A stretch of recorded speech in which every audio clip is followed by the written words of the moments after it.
Now the serpent was more subtle than any beast of the field which the Lord God had made. And he said unto the woman, Yea, hath God said, Ye shall not eat of every tree of the garden. I like this. This is, I can't remember who did the etching now. Who is it? Doré, yeah, Doré, exactly.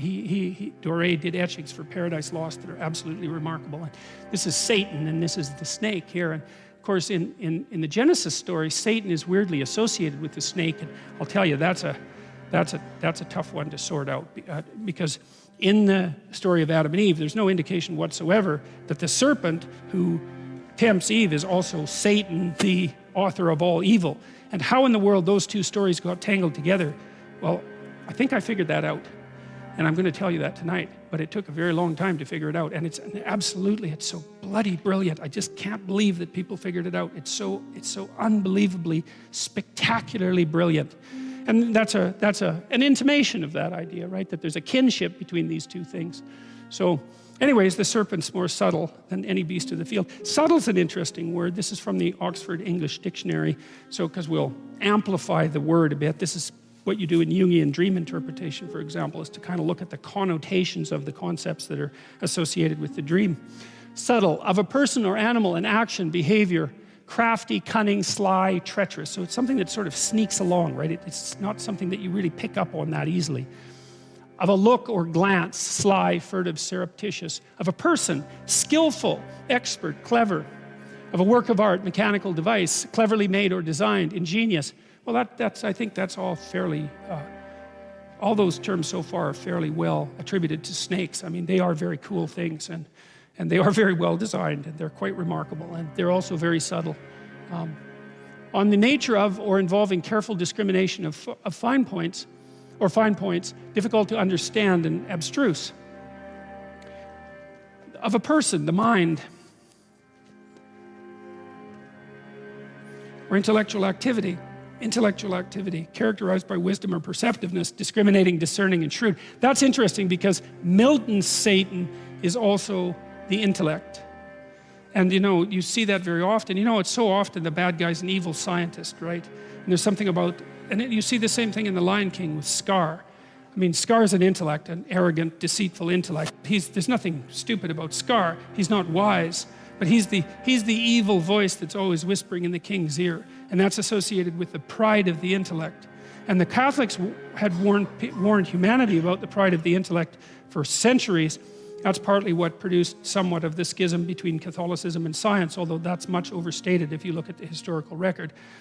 The idea was that the intellect has its own particular, it's a remarkable faculty. Let's say it's the highest angel in God's heavenly kingdom. That's the way that Milton portrayed it. But it's also the thing that can go most terribly wrong, because the intellect can become arrogant about its own existence and accomplishments, and it can fall in love with its own products. And that's what happens when you're ideologically possessed, because you end up with a dogma, like say a human constructed dogma in Solzhenitsyn's words, that possesses you completely, of which you believe is 100% right? So it eradicates the necessity for anything transcendent. And so that's the subtle element of the intellect that's associated symbolically with the snake in the Garden of Paradise. Of a feeling, sense, sensation, acute and keen, involving distinctions that are fine or delicate, especially to such an extent as to be difficult to discern or analyze, also almost imperceptible and elusive, having little thickness or breadth, thin, fine, subtle matter, now historical, rarefied matter, barely there at all. And the woman said unto the serpent, We may eat of the fruit of the trees of the garden, but of the fruit of the tree which is in the midst of the garden, God has said, Ye shall not eat of it, neither shall you touch it, lest ye die.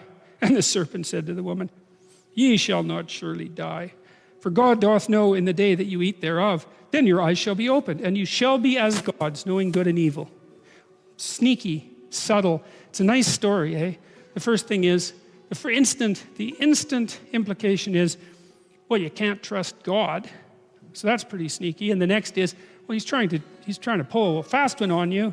And the next one is, well, he's trying to do that because he's jealous, and he doesn't want you to know things that he knows, because that wouldn't be so good.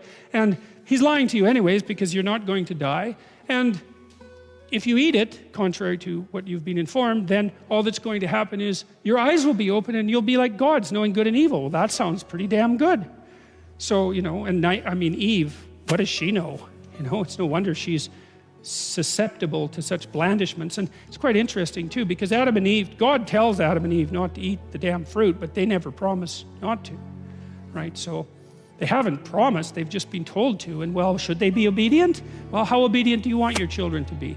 You want them to be obedient enough so they don't get hurt, but disobedient enough so that they go out in the world and do something courageous, and they break some rules, and they learn some things. And so, it's a very paradoxical story. Anyways, the serpent wins this round, man. And so Eve pays attention to the snake.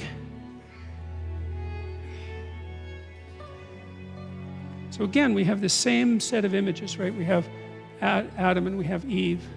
We have this tree and we have this strange serpent. That's a dragon-like form. They're a sphinx-like form that's associated with the tree. The snake's eternally associated with the tree. Well, the snake was eternally associated with the tree. We spent, God only knows how many tens of millions of years as tree-dwelling primates. And the primary, or one of our primary predators, we had 3 primary predators: snakes, birds, cats. And so the snake has been associated with the tree for a very, very long time.